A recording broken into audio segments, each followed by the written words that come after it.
ಶ್ರೋತೃಗಳೇ, ಈಗ ನಮ್ಮ ಜೊತೆ ಇದ್ದಾರೆ ಡಾಕ್ಟರ್ KR ಕಾಮತ್ ಅವರು ಮಂಗಳೂರಿನ KMCಯಲ್ಲಿ ಪ್ರೊಫೆಸರ್ ಆಗಿ ಹಾಗೆಯೇ ವೆನ್ಲಾಕ್ ಆಸ್ಪತ್ರೆಯಲ್ಲಿ ಮೂಳೆ ತಜ್ಞರಾಗಿ ಕೆಲಸ ಮಾಡ್ತಾ ಇದ್ದಾರೆ.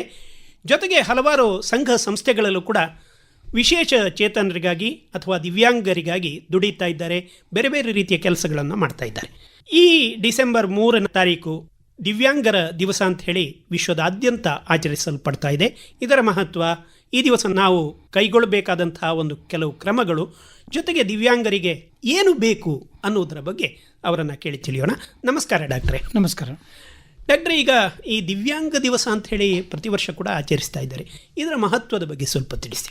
ವಿಶ್ವದಲ್ಲಿರುವ ಪರ್ಸನ್ಸ್ ವಿತ್ ದ ಡಿಸಬಿಲಿಟಿ ಅಂದರೆ ದಿವ್ಯಾಂಗರು ಅಥವಾ ವಿಶಿಷ್ಟ ಚೇತನರು, ಇವರ ಬಗ್ಗೆ ನಾವು ಒಂದು ಜಾಗೃತಿ ಮೂಡಿಸ್ಲಿಕ್ಕಾಗಿ ಈ ಒಂದು ಡಿಸೆಂಬರ್ 3 ಪ್ರತಿ ವರ್ಷ ನಾವು 1990ರಿಂದ UNO ನಮಗೆ ಒಂದು ಆದೇಶ ನೀಡಿದೆ. ಹಾಗೆ ಎಲ್ಲ ದೇಶಗಳು ಕೂಡ ಈ ಒಂದು ಡಿಸೆಂಬರ್ 3 ದಿವ್ಯಾಂಗ ದಿನಾಚರಣೆ ಅಂತ ಮಾಡ್ತೀವಿ. ಪ್ರತಿ ವರ್ಷ ಕೂಡ ಒಂದು ದಿವಸ ಅಂತ ಹೇಳಿದರೆ ಅದಕ್ಕೊಂದು ಘೋಷವಾಕ್ಯ ಅಂತ ಇರ್ತದೆ. ಈ ವರ್ಷ ಕೈಗೊಳ್ಳಬೇಕಾದ ಕ್ರಮಗಳ ಬಗ್ಗೆ ಈ ವರ್ಷದ ಒಂದು ಘೋಷವಾಕ್ಯ ಏನು ಸರ್? ಈ ವರ್ಷದ ಘೋಷವಾಕ್ಯ ಅಂತರ್ಗತ ಮತ್ತು ಸುಸ್ಥಿರ ಭವಿಷ್ಯಕ್ಕಾಗಿ ಅಂಗವೈಕಲ್ಯ ಹೊಂದಿರುವ ವ್ಯಕ್ತಿಯ ನಾಯಕತ್ವವನ್ನು ಬೆಳೆಸೋದು. ಸೊ ಈ ಸಲದ ಧ್ಯೇಯವಾಕ್ಯ ಅಂದರೆ increasing the strength of leadership amongst the persons with the disability so as to will have a sustainable growth. So ಮತ್ತು ಅವರನ್ನು ನಮ್ಮ ಒಂದು ಮೇನ್ ಸ್ಟ್ರೀಮಿಗೆ ಕರೆತರುವಂಥ ಒಂದು ಕಾಲಘಟ್ಟ. ಸೊ ಈ ಒಂದು ಧ್ಯೇಯವಾಕ್ಯವಾಗಿ ಈ ಸಲ ಕೊಟ್ಟಿದ್ದಾರೆ. ಸೊ ಇದರಾಗಿ ದಿವ್ಯಾಂಗರಲ್ಲಿ ಅಥವಾ ವಿಭಿನ್ನ ಸಾಮರ್ಥ್ಯದ ಜನರಲ್ಲಿ ಲೀಡರ್ಶಿಪ್ ಅಥವಾ ನಾಯಕತ್ವನ ಬೆಳೆಸಿ ಅವರೇ ತಾನಾಗಿ ಬೆಳೆದು ಉಳಿದವರನ್ನು ಕೂಡ ಬೆಳೆಸಬೇಕು ಮತ್ತು ಅವರು ಮುಖ್ಯವಾಹಿನಿಗಳಲ್ಲಿ ಕೂಡ ಸೇರಬೇಕು ಅನ್ನೋ ಉದ್ದೇಶದಿಂದ ಈ ಒಂದು ಧ್ಯೇಯವಾಕ್ಯವನ್ನು ಇಟ್ಕೊಂಡಿದ್ದಾರೆ. ಸಾಮಾನ್ಯವಾಗಿ ಹಿಂದಿನಿಂದಲೂ ಕೂಡ ಒಂದು ವಿಶೇಷವಾದಂಥ ಆದ್ಯತೆ ಈ ದಿವ್ಯಾಂಗರಿಗೆ ಕೊಡ್ತಾ ಇದೆ ಸರ್ಕಾರ ಮತ್ತು ಬೇರೆ ಬೇರೆ ಸಂಸ್ಥೆಗಳು. ಆದರೆ ಒಂದು ರೀತಿಯಲ್ಲಿ ಅವರು ಸ್ವಲ್ಪ ಮಟ್ಟಿಗೆ ಅವಗಣನೆಗೆ ಆದಂತಹ ಒಂದು ವರ್ಗ ಅಂತ ಹೇಳಿ ನಾವು ತಿಳ್ಕೊಳ್ಬೋದು. ಈಗ ಅವರಿಗೆ ಬೇರೆ ಬೇರೆ ಹೆಸರುಗಳಿಂದ ಅವರನ್ನು ಕರೆಯುವಂಥದ್ದೆಲ್ಲ ಇತ್ತು. ಇತ್ತೀಚಿನ ದಿನಗಳಲ್ಲಿ ಅವರನ್ನು ಒಂದು ಒಳ್ಳೆಯ ಒಂದು ಉದ್ದೇಶವನ್ನು, ಪಾಸಿಟಿವ್ ಒಂದು ಉದ್ದೇಶವನ್ನು ಇಟ್ಕೊಂಡು ಕರೆಯುವಂಥ ಇದಿದೆ. ಒಟ್ಟಾರೆಯಾಗಿ ಅವರ ಒಂದು ವ್ಯಕ್ತಿತ್ವವನ್ನು ಜಾಸ್ತಿ ಮಾಡಲಿಕ್ಕಾಗಿ, ಹೆಚ್ಚಿಸಲಿಕ್ಕಾಗಿ ಯಾವ ರೀತಿಯಲ್ಲಿ ಅವರನ್ನು ನಾವು ಸಂಬೋಧಿಸುವುದು ಸೂಕ್ತ ಅಂತ ಅನಿಸ್ತದೆ? ಹೌದು, ನಾವು ಹಿಂದೆ ಎಲ್ಲ ಹ್ಯಾಂಡಿಕ್ಯಾಪ್ಡ್ ಅಥವಾ ಅಂಗವಿಕಲರು, ವಿಕಲಾಂಗರು ಈ ನಮೂನೆ ವರ್ಡ್ಗಳನ್ನು ಅಥವಾ ಪದಗಳನ್ನು ಅವರ ವ್ಯಕ್ತಿತ್ವವನ್ನು ಹೇಳಲಿಕ್ಕೆ ಅಥವಾ ಅವರನ್ನು ಐಡೆಂಟಿಫೈ ಮಾಡಲಿಕ್ಕೆ ಒಂದು ಉಪಯೋಗ ಪದಗಳು. ಇದನ್ನೀಗ ನಿಷಿದ್ಧ ಮಾಡಿದ್ದಾರೆ. ಯಾರು ಕೂಡ ಅವರನ್ನು ಅಂಗವಿಕಲರು ಅಂತ ಹೇಳಬಾರ್ದು. ಅದಕ್ಕಿಂತಲೂ ಪರ್ಸನ್ ವಿತ್ ದ ಡಿಸಬಿಲಿಟಿ, ಯಾರಿಗೆ ಸಪೋಸ್ ಒಂದು ದೃಷ್ಟಿ ದೋಷ ಇದೆ ಅಂದರೆ ಕುರುಡ ಅಂತ ಹೇಳಲಿಕ್ಬಾರ್ದು. ಅವರಿಗೆ ಇಂಥ ವ್ಯಕ್ತಿ, ಅವರಿಗೆ ಸ್ವಲ್ಪ ದೃಷ್ಟಿ ಮಾಂದ್ಯತೆ ಅಥವಾ ದೃಷ್ಟಿಹೀನತೆ ಇದೆ ಅಂತ ಹೇಳಬೇಕು ವಿನಃ ಆತನ ಹೆಸರಿಗೆ ಇಂಪಾರ್ಟೆಂಟ್ ಕೊಡಬೇಕು, ಆ ವ್ಯಕ್ತಿಗೆ ಇಂಪಾರ್ಟೆಂಟ್ ಕೊಡಬೇಕು. ಸೊ ಅದನ್ನು ಬಿಟ್ಟು ನಾವು ಅವರಲ್ಲಿರುವಂಥ ಅಂಗವಿಕಲತೆಯನ್ನು ಅದನ್ನು ಜಾಸ್ತಿ ತೋರಿಸ್ಬಾರ್ದು. ಸೊ ಅದಕ್ಕಾಗಿ ದಿವ್ಯಾಂಗರು ಅಂತ ನಮ್ಮ ಭಾರತ ಸರ್ಕಾರದಲ್ಲಿ ದಿವ್ಯಾಂಗರು ನಿಜವಾಗಿ ಅವರು ಯಾವತ್ತೂ ಕೂಡ ನಮಗಿಂತ ಕಡಿಮೆ ಅಂತ ಹೇಳುವಂಥ ಸ್ಥಿತಿಯಲ್ಲಿ ಇರೋದಿಲ್ಲ. ಹೆಚ್ಚಿನ ಕಡೆ ನೀವು ನೋಡಿರ್ಬೋದು, ಬಹಳಷ್ಟು ಜನ ಈ ರೀತಿಯ ವಿಶಿಷ್ಟ ಚೇತನರಾಗಿ ವಿಶೇಷವಾದಂತಹ ಒಂದು ಯಶಸ್ಸನ್ನು ಪಡೆದಿರ್ತಾರೆ. ಅವರಿಗೆ ನಾವು ಮುಖ್ಯವಾಹಿನಿಗೆ ತಂದರೆ ಅವರು ಕೆಲವೊಮ್ಮೆ ಸಾಧಾರಣ ಜನರಿಗಿಂತ ಜಾಸ್ತಿ ಸಾಧನೆಯನ್ನು ಮಾಡಿದಂಥ ಸಾಕಷ್ಟು. ಸೊ ಅದರಿಂದಾಗಿ ನಾವೇನು ಮಾಡಬೇಕು ಅಂತ ಅವರು ಧನಾತ್ಮಕವಾಗಿ ಅವರನ್ನು ಗುರುತಿಸಬೇಕು. ಅವರಲ್ಲಿ ವಿಕಲಾಂಗತೆಯನ್ನು ಮುಂದೆ ಹೇಳಬಾರ್ದು. ಅದಕ್ಕಿಂತಲೂ ಅವರ ವ್ಯಕ್ತಿಗೆ ಆ ಒಂದು ಜನಕ್ಕೆ ಅವರ ಹೆಸರಿಗೆ ಇಂಪಾರ್ಟೆನ್ಸ್ ಕೊಟ್ಟು, ಅನಂತರ ಒಂದು ವೇಳೆ ಒಬ್ಬ ವ್ಯಕ್ತಿ ವೀಲ್ ಚೇರನ್ನು ಯೂಸ್ ಮಾಡ್ತಾ ಇದ್ದರೆ ಈ ವ್ಯಕ್ತಿ ಆ ವ್ಯಕ್ತಿಯ ಹೆಸರನ್ನು ಹೇಳ್ಕೊಂಡು, ಈಗ ನನಗಾದರೆ ರಾಮಚಂದ್ರ ಕಾಮತ್ ಅವರು ಒಂದು ವೀಲ್ ಚೇರನ್ನು ಉಪಯೋಗಿಸ್ತಿರುವಂಥ ವ್ಯಕ್ತಿ, ಅಲ್ಲಿ ಏನಾಗ್ತದೆ wheel chair bound KR Kamath ಅಂತ ಹೇಳೋದಕ್ಕಿಂತಲೂ ಈ ಥರ ಹೇಳೋದು ಒಳ್ಳೆಯದಾಗ್ತದೆ. ಫಸ್ಟಿಗೆ ನನ್ನ ಹೆಸರು KR ಕಾಮತ್, ಆ ನಂತರ ವೀಲ್ ಚೇರ್ ಬಗ್ಗೆ ಬರಬೇಕು. ಯೂಶ್ವಲಿ ಅಪೋಸಿಟ್ ಆಗುತ್ತೆ. ಆ ವೀಲ್ ಚೇರಲ್ಲಿ ಇದ್ದಂತಹ ವ್ಯಕ್ತಿ ಅಥವಾ ಕೋಲ್ ಯೂಸ್ ಮಾಡುವಂಥ ವ್ಯಕ್ತಿ ಈ ಥರ ಹೇಳೋದನ್ನು ನಾವು ರಿವರ್ಸ್ ಮಾಡಬೇಕು. ಅವರಲ್ಲಿ ಯಾವ ಸಾಮರ್ಥ್ಯ ಇದೆ ಅವರ ವ್ಯಕ್ತಿತ್ವಕ್ಕೆ ಜಾಸ್ತಿ ಒಂದು ಇಂಪಾರ್ಟೆನ್ಸ್ ಕೊಡಬೇಕು ಅಂತ ಹೇಳಿ ಈ ಕೆಲವು ಭಿನ್ನ ಸಾಮರ್ಥ್ಯದವರು, ವಿಶಿಷ್ಟ ಚೇತನರು, ದಿವ್ಯಾಂಗರು ಅಂತಹ ಒಂದು ಪದಗಳನ್ನು ಉಪಯೋಗಿಸ್ತೀವಿ. ಮತ್ತು ಅವರ ಅಂಗವಿಕಲತೆಯನ್ನು ಮೊದಲು ಸೂಚಿಸಲಿಕ್ಕೆ ಬಾರದು. Person with the disability, the person should be given more importance, not the disability. ಇದನ್ನು ನಾವು ಮನಗಂಡು ಬಹಳ ಎಲ್ಲರೂ ಕೂಡ ಇದರ ಬಗ್ಗೆ ಗಮನ ಇಡಬೇಕು. ಮೋಸ್ಟ್ ಆಫ್ ಟೈಮ್ ನಮ್ಗೆ ಗೊತ್ತಿಲ್ಲದೆ ಯಾರಿಗೂ ಕೂಡ ಏನು ಅವರನ್ನು ನಿಕೃಷ್ಟವಾಗಿ ಕಾಣಬೇಕು ಅಥವಾ ಅವಮಾನ ಮಾಡಬೇಕು ಅಂತ ಮಾಡೋದಿಲ್ಲ. ಹೇಳುವಾಗ ಯಾರಿಗೂ ಅವರಲ್ಲಿ ಪಾಸಿಟಿವ್ ಅಥವಾ ಅವರ ವ್ಯಕ್ತಿಗೆ ನಾವು ಇಂಪಾರ್ಟೆನ್ಸ್ ಕೊಡುವಂಥ ಒಂದು ಸಂದರ್ಭ ಉಂಟಾಗಬೇಕು. ಇದನ್ನು ಎಲ್ಲರೂ ಕೂಡ ಮನಗಾಣಬೇಕು. ಯಾವತ್ತೂ ಕೂಡ ಅದ ಕಾಲು ಸರಿ ಇಲ್ಲದ ವ್ಯಕ್ತಿ ಅಥವಾ ಡೊಂಕಾಗಿ ನಡೆಯುವ ವ್ಯಕ್ತಿ, ಈ ಥರ ನಾವು ಅವರನ್ನು ಯಾವತ್ತೂ ಕೂಡ ಸಂಬೋಧಿಸಬಾರ್ದು ಅಂತ ಹೇಳ್ಕೊಂಡು ನಿಜವಾಗಿ ತಪ್ಪಾಗ್ತದೆ. ಇದನ್ನು ಎಲ್ಲರಿಗೂ ಕೂಡ ಹೇಳಬೇಕು. ಒಮ್ಮೆ ಗೊತ್ತಿಲ್ಲದೆ ಕೂಡ ಹೇಳ್ತದೆ. ಎಷ್ಟೋ ಜನ ಅದು ಹ್ಯಾಂಡಿಕ್ಯಾಪ್ಡ್ ಅಂತ ಯೂಸ್ ಮಾಡಿ ಉಪಯೋಗ ಮಾಡಿ ಅದನ್ನೇ ಮಾಡುವಂಥವ್ರು ಕೂಡ ಇದ್ದಾರೆ. ಸೊ ಅದನ್ನು ನಾವು ನಮ್ಮ ಮುಂದಿನ ದಿನಗಳಲ್ಲಾದರೂ ಕೂಡ ಮನಗಂಡು ಅವರ ಪಾಸಿಟಿವ್ ಧನಾತ್ಮಕ ವ್ಯಕ್ತಿತ್ವವನ್ನು ಗುರುತಿಸಿ ಅದನ್ನೇ ಮುಂದುವರಿಸಬೇಕು, ಅದನ್ನೇ ಜಾಸ್ತಿ ಇಂಪಾರ್ಟೆನ್ಸ್ ಕೊಟ್ಟು ನಾವು ಅವರನ್ನು ಸಂಬೋಧಿಸಬೇಕು ಅಂತ ಈ ಒಂದು ಸಂದರ್ಭದಲ್ಲಿ ನಾವು ಹೇಳ್ತೀವಿ. ಯಾಕಂದರೆ ಅದು ಅವರಿಗೆ ಅವರ ಕೀಳರಿಮೆಯಿಂದ ಮೇಲಕ್ಕೆ ಬರಲಿಕ್ಕೂ ಕೂಡ ಈ ಶಬ್ದಗಳು ಕೂಡ ಕಾರಣ ಆಗ್ತವೆ ಅಂತ ಅನಿಸ್ತದಲ್ಲ ಡಾಕ್ಟರ್? ಹೌದು, ಅವರನ್ನು ಹಾಗೆ ಗುರುತಿಸಿದಾಗ ಅದು ಕೀಳರಿಮೆ ಇನ್ನೂ ಜಾಸ್ತಿ ಆಗ್ತದೆ. ಮಾತ್ರ ಅಲ್ಲ, ಎಲ್ಲೋ ಒಂದು ಕಡೆ ಮನಸ್ಸಿಗೆ ಕೂಡ ನೋವಾಗ್ತದೆ. ಈ ನೋವನ್ನು ಕಡಿಮೆ ಮಾಡಲಿಕ್ಕೆ ನಾವು ವಿದೌಟ್ ಎನಿ ಮಚ್ ಖರ್ಚು ಮಾಡದೆ ಒಂದು ಖುಷಿ ಕೊಡುವಂಥ ಒಂದು ಸಾಧ್ಯವಿದ್ರೆ ಅದನ್ನು ಮಾಡಲೇಬೇಕು. ಈಗ ಈ ರೀತಿಯ ದಿವ್ಯಾಂಗ ವ್ಯಕ್ತಿಗಳಿಗೆ ಬೇರೆ ಬೇರೆ ಇಲಾಖೆಗಳು ಕೂಡ ಸಹಾಯವನ್ನು ನೀಡ್ತವೆ, ಸಹಾಯ ಹಸ್ತವನ್ನು ನೀಡ್ತವೆ. ಯಾವ್ಯಾವ ಎಲ್ಲ ಇಲಾಖೆಗಳು ಯಾವ ರೀತಿಯಲ್ಲೆಲ್ಲ ಸಹಾಯ ಮಾಡ್ತವೆ ಸರ್? ಹೌದು, ನಮ್ಮ ಸರ್ಕಾರಗಳಲ್ಲಿ ಮಹಿಳಾ ಮತ್ತು ಸಮಾಜ ಕಲ್ಯಾಣ ವಿಭಾಗದಲ್ಲಿ ಈ ದಿವ್ಯಾಂಗರಿಗೆ ಅಥವಾ ಸ್ಪೆಷಲಿ ಏಬಲ್ಡ್ ವಿಶಿಷ್ಟ ಜನರಿಗಾಗಿ ವಿಶಿಷ್ಟ ಚೇತನರಿಗಾಗಿ ಒಂದು ವಿಭಾಗವೇ ಇರ್ತದೆ. ಅವರು ಸರ್ಕಾರದಿಂದ ಬರುವ ಎಲ್ಲ ಸೌಲಭ್ಯಗಳನ್ನು ಕೊಡಲಿಕ್ಕೆ ಪ್ರಯತ್ನ ಮಾಡ್ತಾರೆ. ಅದು ಮಾತ್ರವಲ್ಲದೆ ಸಾಕಷ್ಟು ಸರಕಾರೇತರ ಮತ್ತು ಅರೆಕಾಲಿಕ ಸರ್ಕಾರ ಸಂಸ್ಥೆಗಳು ಇದ್ದಾವೆ. ಈಗ DDRC ಅಂದರೆ ಡಿಸ್ಟ್ರಿಕ್ಟ್ ಡಿಸಬಿಲಿಟಿ ರಿಹಾಬಿಲಿಟೇಷನ್ ಸೆಂಟರ್, ಅಂದರೆ ಜಿಲ್ಲಾ ವಿಕಲಚೇತನರ ಸಬಲೀಕರಣ ಕೇಂದ್ರ ಅಂತ ಎಲ್ಲ ಜಿಲ್ಲೆಗಳಲ್ಲಿ ಕೂಡ ಇರ್ತದೆ. ಅದು ಮಾತ್ರ ಅಲ್ಲದೆ ಈಗ ನಮ್ಮ ಮಂಗಳೂರಲ್ಲೇ ಹೇಳೋದಾದರೆ Lions slim centre government Wenlock ಹಾಸ್ಪಿಟಲಲ್ಲಿ ಕೆಲಸ ಮಾಡ್ತದೆ. ಅದು ಮಾತ್ರವಲ್ಲದೆ ರೋಟ್ರಿ, ರೆಡ್ ಕ್ರಾಸ್ ಸೊಸೈಟಿ ಮತ್ತಿತರ ಸುಮಾರಷ್ಟು ಸಂಸ್ಥೆಗಳು ಈ ಒಂದು ಭಾಗದಲ್ಲಿ ದಿವ್ಯಾಂಗರ ಅವರ ಕಲ್ಯಾಣಕ್ಕಾಗಿ ಸಾಕಷ್ಟು ಸಂಸ್ಥೆಗಳು ಕೆಲಸ ಮಾಡ್ತಾಯಿವೆ. ನಿಜವಾಗಿ ಗೌರ್ಮೆಂಟ್ನ ಒಂದು ಕಾಯ್ದೆ ಪ್ರಕಾರನೇ ಎಲ್ಲ ಗೌರ್ಮೆಂಟ್ನ ಯೋಜನೆಗಳಲ್ಲಿ 1 to 3% ಅಂದರೆ 1-3% ಬಜೆಟನ್ನು ನಾವು ಸ್ಪೆಷಲಿ ಏಬಲ್ಡ್ ಜನರಿಗಾಗಿ ವಿಶಿಷ್ಟ ಚೇತನರಿಗಾಗಿ ಅದನ್ನು ಮೀಸಲಿರಿಸಬೇಕು ಅಂತ ಕೂಡ ಇದೆ.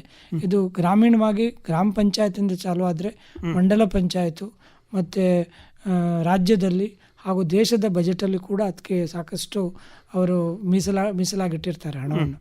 ಮಾತ್ರವದೇ ಎಲ್ಲ ಸಂಸ್ಥೆಗಳು ಈಗ ದೊಡ್ಡ ದೊಡ್ಡ ಕಂಪನಿಗಳಲ್ಲಿ ನೀವು CSR ಫಂಡ್ ಅಂತ ಹೇಳಿದ್ರೆ ಅದು ಕೂಡ ಈ ಒಂದು ವಿಶಿಷ್ಟ ಚೇತನರಿಗಾಗಿ ಅದನ್ನು ಉಪಯೋಗಿಸಬೇಕು. 1 to 3% ಆಫ್ ದೇರ್ ಬಜೆಟ್ ಅಂತ ಒಂದು ಕಾನೂನು ಕೂಡ ಇದೆ. ಸೊ ಇದರ ಬಗ್ಗೆ ಕೆಲವೊಮ್ಮೆ ಗೊತ್ತಿರೋದಿಲ್ಲ ಮತ್ತು ನಾವು ಕೆಲವೊಮ್ಮೆ ಕೇಳಿರೋದು ಇಲ್ಲ. ಸೊ ಅದನ್ನು ನಾವು ನಮ್ಮ ಈ ಕೆಲವೊಂದು ಸಂಸ್ಥೆಗಳು ಕೆಲಸ ಮಾಡುವಂಥ ಒಂದು ಉದ್ದೇಶವನ್ನು ಹೇಳಿ ತಮ್ಮ ಇದನ್ನು ನಿವೇದನೆಯನ್ನು ಕೊಟ್ಟಾಗ ಈ ಸಾಕಷ್ಟು ಸಂಸ್ಥೆಗಳು ಮುಂದೆ ಬಂದು ಸಹಾಯವನ್ನು ನೀಡ್ತವೆ. ಈಗ ಈ ರೀತಿಯ ಒಂದು ವ್ಯವಸ್ಥೆ ಮಾಡಬೇಕಾದ್ರೆ ಅವರನ್ನು ಗುರುತಿಸುವುದು ಬಹಳ ಮುಖ್ಯವಾಗ್ತದೆ. ನಾವು ಗುರುತಿಸದೆ ಅವರಿಗೆ ಸಹಾಯ ಮಾಡಲಿಕ್ಕೂ ಕೂಡ ಸಾಧ್ಯ ಆಗುವುದಿಲ್ಲ. ಈ ರೀತಿಯ ಗುರುತಿಸುವಿಕೆಯ ಒಂದು ಪ್ರಕ್ರಿಯೆಯಲ್ಲಿ ನಮ್ಮ ಸರ್ಕಾರ ಯಾವ ರೀತಿಯ ಕ್ರಮಗಳನ್ನು ಕೈಗೊಂಡಿದೆ? UDID ಕಾರ್ಡ್ ಅಂತ ಒಂದಿದೆ, ಯೂನಿವರ್ಸಲ್ ಡಿಸಬಿಲಿಟಿ ಐಡೆಂಟಿಟಿ ಕಾರ್ಡ್ ಅಂತ. ಈ ಒಂದು ಕಾರ್ಡನ್ನು ಕೇಂದ್ರ ಸರ್ಕಾರ ಈಗ ಹಿಂದೆ ಎಲ್ಲರ ಹತ್ರ ಒಂದು ಹಳದಿ ಪುಸ್ತಕ ಬರ್ತಾ ಇತ್ತು, ಅದು ರಾಜ್ಯ ಸರ್ಕಾರ ಕೂಡ ಕೊಟ್ಟಿತ್ತು. ಈಗ ಏನು ಮಾಡಿದೆ, ಕೇಂದ್ರ ಸರ್ಕಾರದಿಂದ ಎಲ್ಲ ವಿಶಿಷ್ಟ ಚೇತನರನ್ನು ಎಲ್ಲ ದಿವ್ಯಾಂಗರನ್ನು ಗುರುತಿಸಿ ಆ ಒಂದು ಗುರುತು ಚೀಟಿ ಪರ್ಮನೆಂಟ್ ಆಗಿರ್ತದೆ. ಮತ್ತು ಅವರಿಗೆ ಬರುವಂಥ ಸೌಲಭ್ಯಗಳು ಕೂಡ ಈಗ ನಮ್ಗೆ ಆಧಾರ್ ಕಾರ್ಡ್ ಕೊಟ್ಟಾಗೆ ಆಗ ಒಂದು ಕೊಡ್ತಾರೆ. ಅದನ್ನು ಮಾತ್ರ ಕೊಡುವಾಗ ಮೊದಲು ಅವರು ಚೆಕ್ ಮಾಡ್ತಾರೆ. ಈಗ ಹಳೆಯ ಕಾರ್ಡನ್ನು ನೋಡಿ ಮತ್ತು ಅದೇ ಎಷ್ಟು ಅವರಿಗೆ 40%, ಮೋರ್ ದೆನ್ 75%, ಈ ಥರ 2-3 ವಿಭಾಗಗಳಿದೆ. ಅದಕ್ಕೆ ಸರಿಯಾಗಿ ಆ ಒಂದು ವಿಕಲತೆಯ ಪ್ರಮಾಣವನ್ನು ದೃಢೀಕರಿಸಿ ಸರ್ಟಿಫಿಕೇಟ್ ಕೊಡ್ತಾರೆ. ಅದಕ್ಕೆ ನಮ್ಮ ವೆನ್ಲಾಕ್ ಆಸ್ಪತ್ರೆಯಲ್ಲಿ ಮಂಗಳವಾರ ಮತ್ತು ಬುಧವಾರ ಬೆಳಿಗ್ಗೆ ನಮ್ಮ ಮೆಡಿಕಲ್ ಬೋರ್ಡೇ ಇರ್ತದೆ.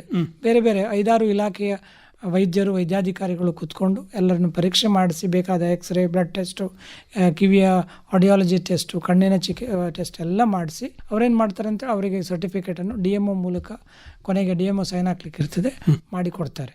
ಮಾತ್ರವಲ್ಲ, ತಾಲೂಕು ಆಸ್ಪತ್ರೆಗಳು ಕೂಡ ಇದೇ ಒಂದು ಮೆಡಿಕಲ್ ಬೋರ್ಡ್ ಇದು ಕೆಲಸ ಮಾಡಿಕೊಡ್ತದೆ. ಯಾಕಂದರೆ ನಮ್ಮಲ್ಲಿ 7 ತಾಲೂಕು ಇದೆ. 7 ತಾಲೂಕಿನಿಂದ ಎಲ್ಲರೂ ವೆನ್ಲಾಕಿಗೆ ಬರೋಕ್ಕೆ ಕಷ್ಟ ಆಗುತ್ತೆ. ಕೆಲವೊಂದು ವಿಶೇಷ ಸಂದರ್ಭದಲ್ಲಿ ಅಲ್ಲಿ ತಾಲೂಕಿನ ಡಾಕ್ಟರ್ ಕೂಡ ಇಲ್ಲಿಗೆ ಕಳಿಸ್ತಾರೆ. ನಿಜವಾಗಿ ನಮ್ಮ DC ಅವರು ಕೂಡ ತುಂಬ ಮುತುವರ್ಜಿ ವಹಿಸಿ ಎಲ್ಲರಿಗೂ ಕೂಡ ನಮ್ಮ ಜಿಲ್ಲೆಯಲ್ಲಿಗೆ 30,000ದಷ್ಟು ವಿಶಿಷ್ಟ ಚೇತನರಿದ್ದಾರೆ ಅವರಿಗೆಲ್ಲರಿಗೂ ಕೊಡಲಿಕ್ಕೆ ಪ್ರಯತ್ನ ಮಾಡ್ತಾ ಇದ್ದಾರೆ. ಈ ಒಂದು ಕಾರ್ಡ್ ಇರೋದ್ರಿಂದ ಅವರಿಗೆ ಸಾಕಷ್ಟು ಸೌಲಭ್ಯಗಳಿದೆ. ಒಂದು ಅವರಿಗೆ ಮಾಶಾಸನ ಬರೋದು ಕೂಡ ಬರ್ತದೆ. ಮಾತ್ರ ಅಲ್ಲದೆ ಅವರಿಗೆ ಬೇರೆ ಎಲ್ಲ ಸಲಕರಣೆಗಳು ಬೇಕಾದಾಗ ಬೇರೆ ಬೇರೆ ಜನರು ಸಂಘ ಸಂಸ್ಥೆಗಳು ಕ್ಯಾಂಪ್ ಮಾಡ್ತವೆ. ಆಗ ಅವರಿಗೆ ಕೊಡಲಿಕ್ಕೆ ಕೂಡ ಸುಲಭ ಆಗ್ತದೆ. ಗುರುತು ಕಾರ್ಡು ಒಂದು ಪರ್ಮನೆಂಟ್ ಆಗಿ ಸಿಕ್ಕಿದ್ರೆ ಮಾತ್ರವಲ್ಲದೆ ಅವರಿಗೆ ಪ್ರಯಾಣ ಮಾಡುವಾಗ ಅವರಿಗೆ ಟಿಕೆಟ್ ಇದಕ್ಕೆ ಚಾರ್ಜ್ ಇರೋದಿಲ್ಲ. ಅವರ ಜೊತೆಗೆ ಪ್ರಯಾಣ ಮಾಡುವಾಗ ಟ್ರೈನಲ್ಲೆಲ್ಲ ಅವ್ರಿಗೆ ಕೂಡ ಹಾಫ್ ಚಾರ್ಜ್ ಇರುತ್ತೆ. ಈ ಕೆಲವೊಂದು ಸೌಲಭ್ಯಗಳು ಅವ್ರಿಗೆ ಗೊತ್ತಿರ್ತದೆ ಯಾವುದೆಲ್ಲ ಸಿಗತ್ತೆ ಅಂತ. ಅದನ್ನು ಅವರು ಕರೆಕ್ಟಾಗಿ ಉಪಯೋಗಿಸ್ಬೇಕು, ಧೈರ್ಯವಾಗಿ ಉಪಯೋಗಿಸ್ಬೇಕು ಮತ್ತು ಅವರು ಅದಕ್ಕೆ ಹಕ್ಕುದಾರರಾಗಿ ಕೂಡ ಇರ್ತಾರೆ. ಸೊ ಇದನ್ನು ಕೊಡಲಿಕ್ಕಾಗಿ ಒಂದು UDID ಕಾರ್ಡನ್ನು ಪಡೆದುಕೊಳ್ಳೋದು ಯಾರೆಲ್ಲ ಮಾಡ್ಕೊಳ್ಳಿಲ್ಲ ಅದನ್ನು ಖಂಡಿತವಾಗಿ ಮಾಡ್ಕೊಳ್ಳಿಕ್ಕೆ ಪ್ರಯತ್ನ ಮಾಡಬೇಕು ಅಂತ ಕೂಡ ಈ ಸಂದರ್ಭದಲ್ಲಿ ನಾವು ಹೇಳ್ತೇವೆ. ಈಗ ನೀವು ಇದರ ಮೊದಲೇ ಹೇಳಿದ್ರಿ ಹಲವಾರು ಸಂಘ ಸಂಸ್ಥೆಗಳು ಇದರಲ್ಲಿ ಕೆಲಸ ಮಾಡ್ತವೆ ಅಂತ ಹೇಳಿ. ಬೇರೆ ಬೇರೆ ಸಂಘ ಸಂಸ್ಥೆಗಳು ಏನು ಕೆಲಸ ಮಾಡ್ತವೆ ಸರ್? ಮುಖ್ಯವಾಗಿ ನಾವು ಏನು ಹೇಳಿದ್ರೆ, ಒಂದು ಅವರು ಗುರುತಿಸಲಿಕ್ಕೆ ಸಹಾಯ ಮಾಡೋದು, ಇನ್ಫ್ಯಾಕ್ಟ್ UDID ಕಾರ್ಡನ್ನು ಕೊಡಲಿಕ್ಕೂ ಕೂಡ ಸಹಾಯ ಮಾಡೋದು, ಮತ್ತು ಕೊಟ್ಟ ಮೇಲೆ ಅವರದ್ದು ಆಗಾಗ ಅವರಿಗೆ ಏನಾದರೂ ಕೆಲವು ಸಲಕರಣೆಗಳು ಬೇಕಾಗ್ತವೆ ಅಥವಾ ಸಲಕರಣೆಗಳು ಇದ್ದಾವೆ. ಈಗ ನಾವು ಕ್ರಚಸ್ಸು, ವಾಕರು ಅಥವಾ ಕಿವಿಗೆ ಕೊಡುವ ಶ್ರವಣ ಸಾಧನ, ಕಣ್ಣಿಗೆ ಕೊಡುವಂಥ ಕನ್ನಡಕ, ಬೇರೆ ಬೇರೆ ಅದು ಕೆಲವೊಮ್ಮೆ ಹೊಸದಾಗಿ ಕೊಡಬೇಕಾಗತ್ತೆ, ಕೆಲವೊಮ್ಮೆ ಅವುಗಳು ಸರ್ವಿಸ್ ಬೇಕಾಗ್ತದೆ. ಅಂದರೆ ಯಾವುದೋ ಒಂದು ಪಾರ್ಟ್ ಹಾಳಾಗಿರ್ತದೆ, ಅದನ್ನು ಸರಿ ಮಾಡಿಕೊಡ್ಲಿಕ್ಕೆ ನಮ್ಮ ಲಯನ್ಸ್ ಲಿಂಬ್ ಸೆಂಟರ್ ಅಂತ ಇದೆ. ಈಗ ನಮ್ಮ ವೆನ್ಲಾಕ್ ಆಸ್ಪತ್ರೆಯಲ್ಲಿ ಡಾಕ್ಟರ್ ಶಾಂತರಾಮ್ ಶೆಟ್ಟಿ ಸರ್ ಅವರು ಸ್ಟಾರ್ಟ್ ಮಾಡಿ ಸುಮಾರು 55 ವರ್ಷಗಳಿಂದ ಅದು ಕೆಲಸ ಮಾಡ್ತಾ ಇದೆ. ಅಲ್ಲಿ ಕೂಡ ನಾವು ಅದೇ ಒಂದು ಕೆಲಸವನ್ನು ಮಾಡ್ತೇವೆ. ಸೊ ಅದರ ಟ್ರೆಜರರ್ ಆಗಿ ಕೂಡ ನಾನು ಕೆಲಸ ಮಾಡ್ತಾ ಇದ್ದೇನೆ. ಸೊ ಅಲ್ಲಿ ಬಂದರೆ ಅದನ್ನು ಮಾಡಿಕೊಡ್ಲಿಕ್ಕೆ ನಾವು ಸಹಾಯ ಮಾಡ್ತೇವೆ. ಹೊಸದಾಗಿ ಈಗ ಬಿಲೋನಿ ಆಂಪಿಟೇಷನ್ ಮಾಡಿರ್ತಾರೆ ಅಂಥವ್ರಿಗೆ ಕಾಲಿಡಲಿಕ್ಕೆ, ಮಾಡಿ ಕೃತಕ ಕಾಲನ್ನು ಜೋಡಿಸಲಿಕ್ಕೆ ಎಲ್ಲ ಪ್ರಯತ್ನಗಳು ನಡೀತವೆ. ಸೊ ಈ ಥರದ್ದು ಮಾತ್ರ ಅಲ್ಲದೆ ರೆಡ್ ಕ್ರಾಸ್ ಸೊಸೈಟಿ ಅಂತ ಒಂದು ಸೊಸೈಟಿಯಲ್ಲಿ ಕೂಡ ಈ ವಿಕಲಾಂಗರಿಗೆ ಅಥವಾ ನಮ್ಮ ವಿಶಿಷ್ಟ ಚೇತನರಿಗೆ ಹೇಳಿ ಕೆಲವು ಪ್ರೋಗ್ರಾಮ್ಗಳಿರ್ತವೆ. ಅವರು ಕೂಡ ಅಲ್ಲಿ ಸಹಾಯ ಮಾಡಲಿಕ್ಕೆ ಮಾಡ್ತಾರೆ. ಮಾತ್ರ ಅಲ್ಲದೆ ಎಲ್ಲ ಸಹಕಾರಿ ಅಥವಾ ಗೌರ್ಮೆಂಟ್ ಅಲ್ಲದೆ ಇದು NGOs ಮತ್ತು ಬೇರೆ ಬೇರೆ ಕಂಪನಿಗಳಲ್ಲಿ ಕೂಡ ಈಗ MRPL ಸುಮಾರಷ್ಟು ಕಂಪನಿಗಳು ಜನರಿಗೆ ಎಸ್ಪೆಷಲಿ ವಿಶಿಷ್ಟ ಚೇತನರಿಗೆ ಸಹಾಯ ಮಾಡಲಿಕ್ಕೆ ತಮ್ಮ ಬಜೆಟಲ್ಲಿ ಹಣ ತೆಗೆದಿಟ್ಟು ಮತ್ತು ಅವರನ್ನು ಕರೆದು ಕೇಳಿ ಅವರಿಗೆ ಸಹಾಯ ಮಾಡ್ತಾ ಇರ್ತಾರೆ. ಎಷ್ಟೋ ಸರ್ತಿ ಗೊತ್ತಿರೋದಿಲ್ಲ ಹೀಗೆ ಒಂದು ಸಿಗ್ಬೋದು ಅಂತ, ಅಂಥದ್ರಿಂದ ಕೂಡ ಜನರು ಸ್ವಲ್ಪ ಹಿಂದೆ ಬಿದ್ದಿರ್ತಾರೆ. ಸೊ ಈ ಮೂಲಕ ಅವರಿಗೆ ನಮಗೆ ಹೇಳಲಿಕ್ಕೊಂದು ಸಂದರ್ಭ ಅಂತ ನಾನು ತಿಳ್ಕೊಳ್ತೀನಿ. ಈಗ ಹಣದ ಅಥವಾ ಯಾವುದಾದ್ರೂ ವಸ್ತುಗಳ ಸಹಾಯ ಒಂದು, ಮಾನಸಿಕವಾಗಿ ಅವರಿಗೆ ಒಂದು ಸಹಾಯ ಮಾಡುವುದು ಇನ್ನೊಂದು. ಯಾಕಂತ ಹೇಳಿದರೆ ನೀವು ಆಗ ಹೇಳಿದರೆ ಹೆಸರೇ ಅವರಿಗೆ ಒಂದು ರೀತಿಯಲ್ಲಿ ನಾವು ಅವರನ್ನು ಒಂದು ರೀತಿಯಲ್ಲಿ ದಿವ್ಯಾಂಗ ಅಂತ ಕರೆದ್ರೆ ಅದು ಒಂದು ವಿಶೇಷವಾದಂಥ ಸಹಾಯ ಅಂತ.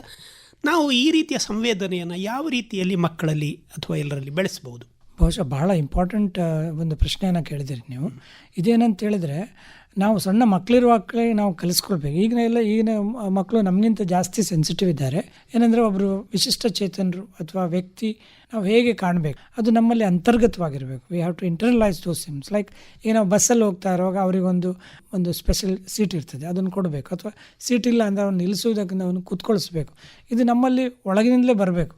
ಅದು ಯಾರೋ ಹೇಳಿ ಬರುವಂಥ ಒಂದು ಸಂದರ್ಭ ಇರಬಾರ್ದು. ಯಾರಿಗೊಂದು ಕಷ್ಟ ಇದೆ, ಕೆಲಸ ಹೆಲ್ಪ್ ಬೇಕು, ಅವನಿಗೆ ಅನುಕಂಪ ತೋರಿಸೋದಕ್ಕಿಂತ ಅವ್ರಿಗೆ ಸಹಾಯ ಮಾಡಬೇಕು. ಸಹಾಯ ಮಾಡುವಾಗ ಅದನ್ನು ಕೇಳಿ ಮಾಡಬೇಕು, ಬೇಕಾ ಬೇಡವಾ ಅಂತ. ಯಾವಾಗಲೂ ಒಬ್ಬ ವ್ಯಕ್ತಿಗೆ ವಿಕಲಾಂಗತೆ ಇದ್ದರೆ ಅವನಿಗೆ ಸಹಾಯ 100% ಬೇಕು ಅಂತ ನಾವೇ ಅದನ್ನು ಆ ಥರ ಒಂದು ನಿರ್ಧಾರ ಮಾಡಲಿಕ್ಕಿಲ್ಲ, ಅವ್ರ ಹತ್ರ ಕೇಳಿ ಮಾಡಬೇಕು. ಸೊ ಈ ಥರದ ಕೆಲವು ಸಂವೇದನೆಗಳನ್ನು ನಮ್ಮಲ್ಲಿ ನಮ್ಮ ನಡತೆಯಲ್ಲೇ ಇರಬೇಕು, ನಮ್ಮ ಕಾಂಡಕ್ಟಲ್ಲೇ ಇರಬೇಕು. ಇದನ್ನು ನಾವು ಮಕ್ಕಳಲ್ಲೆಲ್ಲ ಕಲಿಸ್ತೇವೆ. ಬೇರೆ ಬೇರೆ ದೇಶಗಳಲ್ಲಿ ಇದಕ್ಕೆ ಸರಿಯಾದ ಟ್ರೈನಿಂಗ್ ಕೂಡ ಸಿಗುತ್ತೆ. ಈಗ ನಾನು ಮೆಡಿಕಲ್ ಕಾಲೇಜಿನ ಪ್ರಾಧ್ಯಾಪನಾಗಿ ಹೇಳೋದೇನೆಂದರೆ, ಈಗ ನಮ್ಮಲ್ಲಿ ಎಲ್ಲ CBM ಎಂದು ಸಿಲೆಬಸ್ಸಲ್ಲಿ 15 days 15 ದಿವಸ ನಾವು ಮಕ್ಕಳಿಗೆ ಈ ಕೋರ್ಸ್ ಕೊಡ್ತೀವಿ. ಫೌಂಡೇಶನ್ ಕೋರ್ಸ್ ಅಂತ ಕೊಡ್ತೇವೆ, ಮೂಲಭೂತ ಕೋರ್ಸ್ ಅಂತ. ಅದರಲ್ಲಿ ಮೂಲಾಧಾರ ಒಂದು ಪಠ್ಯಕ್ರಮ ಇದೆ. ಅದರಲ್ಲಿ ಏನು ಮಾಡ್ತೀವಿ ಅಂತೇಳಿ ಇಂಥ ಒಂದು ಸಂವೇದನೆಗಳ ಬಗ್ಗೆ, ಪರ್ಸನ್ಸ್ ವಿತ್ ದ ಡಿಸಬಿಲಿಟಿ ನಾವು ಹೇಗೆ ನಡಿಬೇಕು, ಒಬ್ಬ ವೈದ್ಯನಾಗಿ, ವೈದ್ಯಕೀಯ ವ್ಯಕ್ತಿಯಾಗಿ, ಒಬ್ಬ ಸಾಮಾನ್ಯ ಪ್ರಜೆಯಾಗಿ ಹೇಗೆ ನಡಿಬೇಕು ಅಂತ ಕೂಡ ನಾವು ಅವರಲ್ಲಿ ಚರ್ಚೆ ಮಾಡ್ತೇವೆ. ಮಕ್ಕಳಿಗೆ ಕರೆಸಿ, ನಮ್ಮ ಪರ್ಸನ್ಸ್ ವಿತ್ ದ ಡಿಸಬಿಲಿಟಿ ಅವರನ್ನು ಕರೆಸಿ, ವಿಶಿಷ್ಟ ಚೇತನ ದಿವ್ಯಾಂಗರನ್ನು ಕರೆಸಿ ಅವ್ರ ಹತ್ರ ಕೇಳಿಸ್ತೇವೆ, ಮಾತಾಡಿಸ್ತೇವೆ. ಅವರಾಗ ಹೇಳ್ತಾರೆ ನಮ್ಗೆ ಏನು ಬೇಕು. ಒಬ್ಬ ದೃಷ್ಟಿದೋಷ ಇದ್ದರಂಥ ಒಬ್ಬ ವ್ಯಕ್ತಿ ಬಂದಾಗ ಹೇಳ್ತಾನೆ, ನನಗೆ ಏನು ಹೆಲ್ಪ್ ಬೇಕು ನಿಮ್ಮಿಂದ ಯಾವ ಥರದ ಒಂದು ನಿಮ್ಮ ನಡತೆಯನ್ನು ನಾನು ನಿರೀಕ್ಷೆ ಮಾಡ್ತೇನೆ ಅಂತ ಅವರು ನಮ್ಮ ಸ್ಟೂಡೆಂಟ್ಸ್ ಜೊತೆ ಡಿಸ್ಕಸ್ ಮಾಡ್ತಾರೆ. ಸೊ ಇಂಥ ಒಂದು ಇದು ನಡೀತಾ ಇರಬೇಕು. ಸಮಾಜದಲ್ಲಿ ಈ ಥರದ ಅಂದರೆ ನಾವು ವಿಶಿಷ್ಟ ಚೇತನ ಹೇಗೆ ನಾವು ಅವರ ಮೇಲೆ ಅವರೊಟ್ಟಿಗೆ ಬೆರೀಬೇಕು ಅಥವಾ ಅವರಿಗೆ ಏನು ಬೇಕು ಅಥವಾ ಸಹಾಯ ಮಾಡುವಾಗ ಯಾವ ಥರ ಮಾಡಬೇಕು. ಎಷ್ಟೋ ಸರ್ತಿ ಗೊತ್ತಿರೋದಿಲ್ಲ, ಸಹಾಯ ಮಾಡಬೇಕು ಅಂತ ಅತಿಯಾಗಿ ಮಾಡಿದರೂ ಕೂಡ ತಪ್ಪಾಗ್ಬೋದು, ಅವರಿಗೆ ತೊಂದರೆ ಆಗ್ಬೋದು, ಸೊ ಅವರಿಗೆ ಬೇಜಾರಾಗ್ಬೋದು. ಸೊ ಮತ್ತು ಅತಿಯಾದ ಅನುಕಂಪ ತೋರಿಸಿದ್ರೆ ಖಂಡಿತವಾಗಿ ಅವರಿಗೆ ಬೇಜಾರು. ಅವ್ರು ಯಾವತ್ತೂ ಕೂಡ ಅನುಕಂಪ ಎಕ್ಸ್ಪೆಕ್ಟೇ ಮಾಡೋದಿಲ್ಲ. ಅವರು ಕೇಳೋದೇನೆಂದರೆ ನಮಗೆ ಕೂಡ ಇಲ್ಲಿ ನಿಮ್ಮಷ್ಟೇ ಸಮಾನರಾಗಿ ನಮಗೆ ಜೀವನ ಮಾಡಲಿಕ್ಕೆ ಹಕ್ಕಿದೆ, ನಿಮ್ಗೆ ಯಾವುದೆಲ್ಲ ನಿಮ್ಮ ಸಾಮಾನ್ಯ ಪ್ರಜೆಗೆ ಏನು ಹಕ್ಕಿದೆ ಅದು ನಮಗೆ ಕೂಡ ಇದೆ, ಸೊ ಅದನ್ನು ನಮಗೆ ಕೊಡಿ. ಅಂಥ ಸಂದರ್ಭದಲ್ಲಿ ಏನಾದ್ರು ಸಹಾಯ ಬೇಕಿದ್ರೆ ಮಾಡಿಕೊಡಿ. ಈಗ ಎಜುಕೇಷನ್ ಇನ್ನೊಂದು ನೀವು ಹೇಳಿದರೆ ಅವರಿಗೆ ವಿದ್ಯಾಭ್ಯಾಸ, ಅವರಿಗೆ ಕೆಲಸ ಯಾವುದೆಲ್ಲ ಮಾಡಲಿಕ್ಕೆ ಟ್ರೈನಿಂಗ್ ಮಾಡಲಿಕ್ಕೆ ಆಗ್ತದೆ ಅದನ್ನು ಕೂಡ ಮಾಡ್ಬೋದು. ಈ ಜನರಲ್ಲಿ ತಿಳುವಳಿಕೆ ಮತ್ತು ದಿವ್ಯಾಂಗರಿಗೆ ಟ್ರೈನಿಂಗ್, ಅವರಿಗೆ ಯಾವ ಕೆಲಸ ಮಾಡಲಿಕ್ಕೆ ಆಗ್ತದೆ, ಸುಲಭವಾಗಿ ಆಗ್ತದೆ, ಆ ಒಂದು ಕೆಲಸಗಳನ್ನು ಕಲಿಸುವಂಥ ಕೆಲವು ತರಬೇತಿ ಕೇಂದ್ರಗಳು ಕೂಡ ಇದ್ದಾವೆ. ಅವರಿಗೆ ಎಂಪ್ಲಾಯ್ಮೆಂಟ್ ಕೊಡ್ಲಿಕ್ಕೆ ಕೂಡ ಅಥವಾ ಟ್ರೈನಿಂಗ್ ಕೊಟ್ಟು ಎಂಪ್ಲಾಯಿಂಗ್ ಮಾಡಲಿಕ್ಕೆ ಕೂಡ ಸಾಕಷ್ಟು ಈ ಸರ್ಕಾರಿ ಹಾಗೂ ಸರ್ಕಾರೇತರ ಸಂಸ್ಥೆಗಳು ಕೂಡ ಸಹಾಯ ಮಾಡ್ತವೆ. ಸೊ ಅವರಿಗೆ ಟ್ರೈನಿಂಗ್ ಕೊಟ್ಟು ಕೆಲಸ ಕೊಟ್ಟು ಬಿಡೋದು. ಮತ್ತು ದಿವ್ಯಾಂಗ ವ್ಯಕ್ತಿಗೆ ಯಾವಾಗ ಖುಷಿ ಆಗ್ತದೆ ಅಂತ ಹೇಳಿದರೆ ನಾವು ಅವರನ್ನು ದಿವ್ಯಾಂಗರು ಅಂತ ಮರ್ತಿರ್ಬೇಕು, ಹಾಗೆ ನಾವು ಕೆಲಸ ಕೊಡಬೇಕು. ಒಂದು ಮೂಮೆಂಟಲ್ಲಿ ನಾವು ಅವ್ರ ನಿಮಗೆ ಇದು ತೊಂದರೆ ಇದೆ ಅಂತ ನನಗೆ ಮರ್ತೇ ಹೋಗಿತ್ತು ಅಂತಹ ಒಂದು ವಾಕ್ಯ, ಅಂಥ ಒಂದು ಮಾತನ್ನು ಅವರು ತುಂಬ ಖುಷಿ ಪಡ್ತಾರೆ. ಯಾಕಂದರೆ ನನಗೆ ಎಷ್ಟೋ ಸರ್ತಿ ಕೇಳಿ ಕೇಳಿ ಕೇಳಿ ಅವ್ರಿಗೆ ಸಾಕಾಗಿದೆ. ಯಾರೋ ಒಬ್ರು ಹೇಳ್ತಾ ಅಯ್ಯೋ ನನಗೆ ಅದು ನಿಮಗೆ ಆ ಕೆಲಸ ಕೊಟ್ಟಾಗ ನನಗೆ ಮರ್ತೇ ಹೋಗಿತ್ತು, ನಿಮಗೆ ಈ ತೊಂದರೆ ಇದೆ ಅಂತ, ಅದು ನೀವು ಇಷ್ಟು ಚೆನ್ನಾಗಿ ಮಾಡಿಬಿಟ್ರಲ್ಲ, ನೀವು ನಮಗೆ ಬೇಕು, ನಮ್ಮ ಸಂಸ್ಥೆಗೆ ಬೇಕು, ನಿಮ್ಮಿಂದಾಗಿ ನಮ್ಮ ಸಂಸ್ಥೆ ಬೆಳೀತಾ ಇದೆ. ನಿಜವಾಗಿ ಹೌದು, ಯಾವತ್ತೂ ಕೂಡ ಎಷ್ಟೋ ಜನ ಹೇಳ್ತಾರೆ ನಾವು ದಿವ್ಯಾಂಗರಿಗೆ ಕೆಲಸ ಕೊಟ್ಟಾಗ ಅವರು ಎಕ್ಸ್ಪೆಕ್ಟೆಡ್ಗಿಂತ ಬೆಟ್ರೆ ಮಾಡಿ ತೋರಿಸಿದಾರೆ, ಕಡಿಮೆ ಮಾಡಲಿಲ್ಲ. ಸೊ ಆ ಒಂದು ಮಾತುಗಳು ಅಥವಾ ಆ ಒಂದು ಅವರ ನಿಜವಾದಂಥ ಫೀಲಿಂಗ್ಸ್ ಅಥವಾ ನಮ್ಮ ಒಂದು ಇದು ದಿವ್ಯಾಂಗರಲ್ಲಿ ತುಂಬ ಖುಷಿ ಕೊಡುವಂಥ ಒಂದು ವಿಚಾರ. ಎಷ್ಟೋ ಸರ್ತಿ ಅವರಿಗೆ ಆ ಮಾತು ಖುಷಿ ಆಗುತ್ತೆ.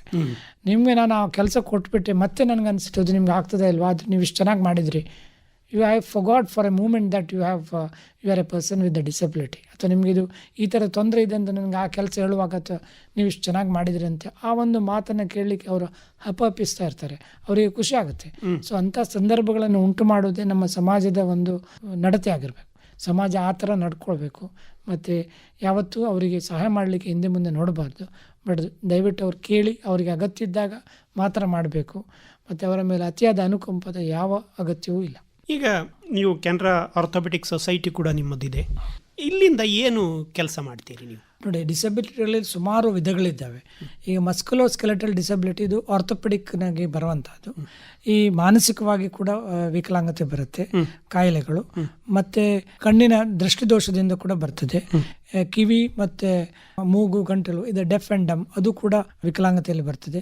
ಅದು ಬಿಟ್ಟು 16ರಿಂದ 20 ಡಿಸೀಸನ್ನು ಕ್ಲಾಸಿಫೈ ಮಾಡಿದ್ದಾರೆ 2016ರಲ್ಲಿ. ಕಾಯ್ದೆ ಮತ್ತು ದಿವ್ಯಾಂಗರ ಹಕ್ಕು ಮತ್ತು ಅವರ ಕರ್ತವ್ಯಗಳು ಅಂತ ಒಂದು ಕಾನೂನನ್ನು ಪಾಸ್ ಮಾಡಿದ್ದಾರೆ.